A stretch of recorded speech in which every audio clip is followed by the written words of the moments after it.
Hãy tưởng tượng một thứ không thể nhìn thấy, không phải vì nó nhỏ bé, không phải vì nó trong suốt, mà vì nó nuốt chửng mọi ánh sáng chạm vào mình, như tấm vải đen hút trọn mọi màu sắc, không để lại dấu vết. Không có gì, tuyệt đối không có gì từng chạm vào nó mà còn có thể sống sót và kể lại câu chuyện. Đó là hố đen, con quái vật của vũ trụ, thứ mà con người từng nghĩ là dấu chấm hết tuyệt đối của mọi thứ tồn tại. Nhưng năm 1974, một người đàn ông ngồi trên xe lăn tại Cambridge, không thể cử động tay, không thể tự mình viết một phương trình lên bảng, đã lật ngược hoàn toàn nhận thức đó. Stephen Hawking đã chứng minh rằng hố đen, thứ nuốt chửng cả ánh sáng, lại đang rò rỉ, từng chút một, nó đang bốc hơi. Thứ từng được cho là dấu chấm hết của mọi thứ, lại nắm giữ chìa khóa về cái chết của cả vũ trụ. Và để hiểu điều đó, trước hết chúng ta cần phá vỡ một ảo tưởng cũ rất lâu đời. Chân không. Nghe từ này, chúng ta nghĩ ngay đến sự trống rỗng hoàn toàn, không có không khí, không vật chất, không gì cả. Nhưng vật lý lượng tử nói với chúng ta một điều khiến trực giác thông thường bật ngửa ra phía sau. Chân không không hề trống rỗng như chúng ta vẫn lầm tưởng. Hãy nhìn một mặt hồ lúc bình minh, mặt nước phẳng lặng, trong veo như tấm gương. Nhưng nếu bạn có thể đặt kính lúp xuống tận lớp nước sâu nhất, bạn sẽ thấy những phân tử nước không bao giờ thực sự đứng yên. Chúng rung động, chúng va chạm, chúng sôi sục theo cách mà mắt thường không thể nhìn thấy. Không gian trống cũng vậy. Ở quy mô nhỏ hơn cả nguyên tử, không gian liên tục nảy sinh những cặp hạt và phản hạt từ không có gì cả. Chúng xuất hiện cùng nhau như hai anh em sinh đôi, tồn tại trong tích tắc ngắn ngủi đến mức không thể đo đếm được, rồi lao vào nhau và biến mất, trả lại năng lượng mà chúng vừa mượn tạm. Đây là điều mà nhà vật lý Werner Heisenberg khám phá ra, và nó nghe có vẻ điên rồ nhưng lại là sự thật được kiểm chứng bằng thực nghiệm. Vũ trụ cho phép tự nhiên vay mượn năng lượng, nhưng chỉ trong khoảng thời gian cực ngắn. Vay nhiều thì phải trả nhanh, vay ít thì có thể giữ lâu hơn một chút. Những cặp hạt ảo này không phải là ẩn dụ. Chúng không phải là cách nhà khoa học dùng ngôn ngữ đẹp để mô tả một khái niệm trừu tượng. Chúng thực sự tồn tại. Chúng để lại dấu vết có thể đo được trong các thí nghiệm. Chúng ảnh hưởng đến cách các điện tử quay quanh hạt nhân nguyên tử. Không gian trống sôi sục như một nồi cháo nguyên thủy, liên tục nấu lên và tan biến, nấu lên rồi lại tan biến. Từ khi vũ trụ ra đời cho đến tận ngày nay, chúng có ở khắp mọi nơi, kể cả trong lòng bàn tay bạn ngay lúc này. Bình thường, cuộc vay mượn năng lượng này luôn được hoàn trả. Cặp hạt sinh ra rồi tự hủy, vũ trụ cân bằng. Nhưng điều gì xảy ra nếu đúng vào khoảnh khắc chúng vừa ra đời, có một thứ gì đó xé toạc chúng ra khỏi nhau trước khi kịp tìm lại nhau? Đó là nơi hố đen xuất hiện với chân trời sự kiện. Nghe như tên một bộ phim khoa học viễn tưởng, nhưng đây là tên của một thứ thực sự tồn tại, và nó là một trong những biên giới kỳ lạ nhất mà vật lý biết đến. Hãy nghĩ về nó như một lưỡi dao vô hình bao quanh hố đen, cắt ngang không gian, hoàn toàn không thể nhìn thấy, không thể chạm vào.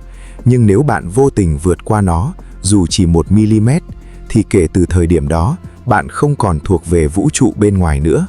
Không lực nào có thể kéo bạn trở lại, không ánh sáng nào từ bạn có thể thoát ra để báo tin cho ai biết bạn đang ở đâu. Bạn biến mất khỏi vũ trụ quan sát được, một lần và mãi mãi. Và đây là nơi câu chuyện trở nên kỳ diệu. Ngay tại rìa chân trời sự kiện, cuộc sôi sục lượng tử vẫn đang diễn ra. Các cặp hạt ảo vẫn đang nảy ra từ chân không. Nhưng lần này, một hạt xuất hiện ở phía trong đường ranh giới, và hạt kia xuất hiện ở phía ngoài. Trước khi chúng kịp tìm lại nhau để tự hủy, trọng lực khổng lồ của hố đen kéo hạt phía trong lao thẳng xuống. Hạt kia đứng ở phía ngoài bỗng dưng mồ côi, không còn người anh em để đoàn tụ, không còn khoản nợ năng lượng để hoàn trả. Nó trở thành một hạt thực, và nó bay ra ngoài vũ trụ. Đó là bức xạ Hawking. Không phải ánh sáng dữ dội, không phải vụ nổ, chỉ là những hạt nhỏ bé nhất, lặng lẽ nhất thoát ra từ rìa hố đen, như hơi nước bốc lên từ một ly trà nóng. Nó yếu đến mức không có kính viễn vọng nào hiện nay có thể phát hiện được. Nhưng nó có một hệ quả đáng kinh ngạc. Mỗi lần một hạt thoát ra, hố đen mất đi một chút năng lượng. Và theo công thức nổi tiếng của Einstein, năng lượng và khối lượng là một. Hố đen mất năng lượng tức là mất khối lượng. Từ từ, chậm chạp, đến mức tưởng như quá trình đó diễn ra vĩnh cửu. Hố đen đang tự bào mòn bản thân mình.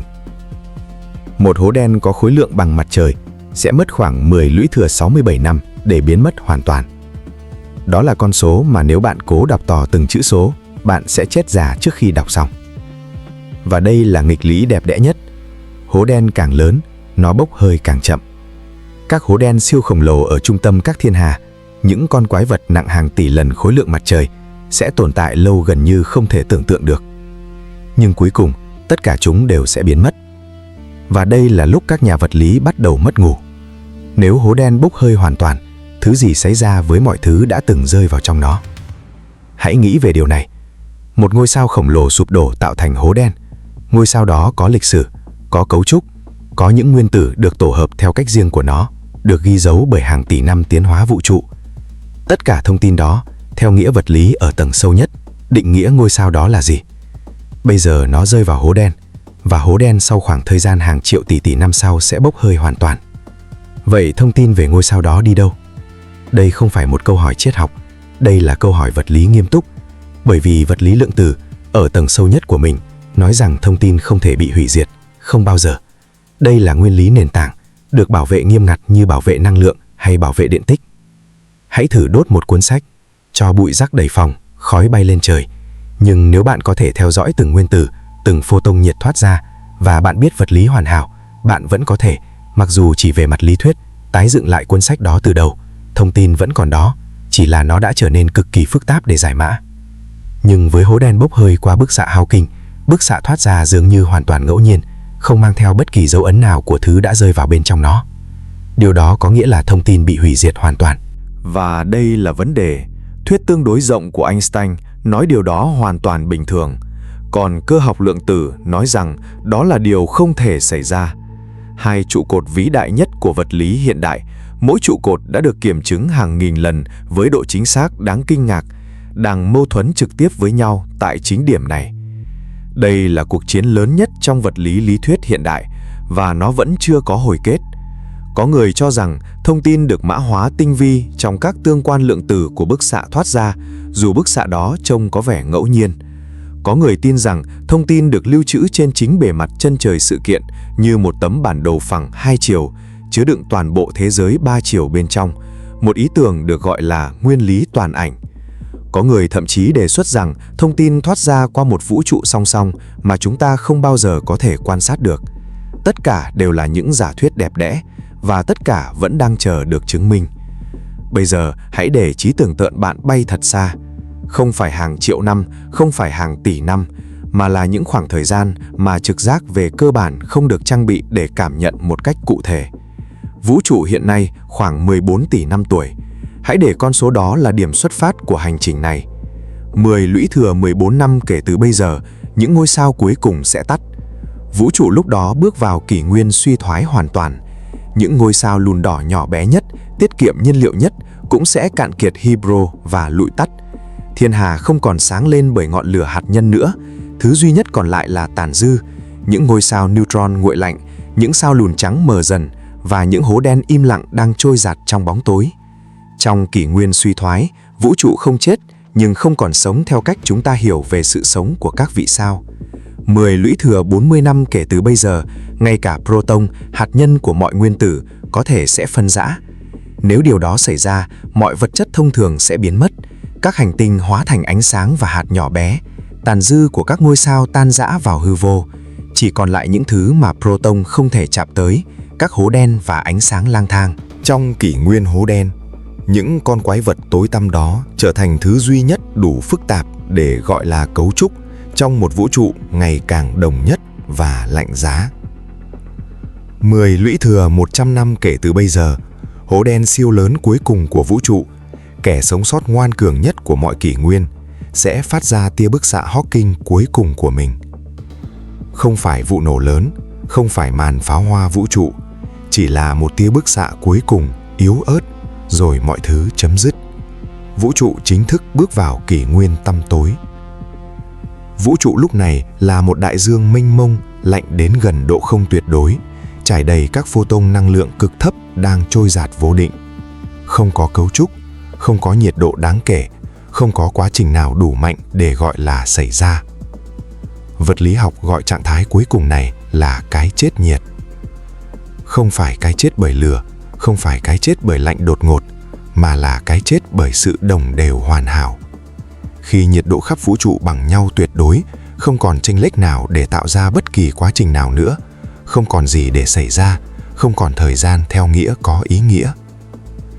Và bức xạ Hawking, tiếng thì thầm nhỏ bé thoát ra từ những con quái vật bóng tối, chính là cơ chế dẫn đến cái chết này.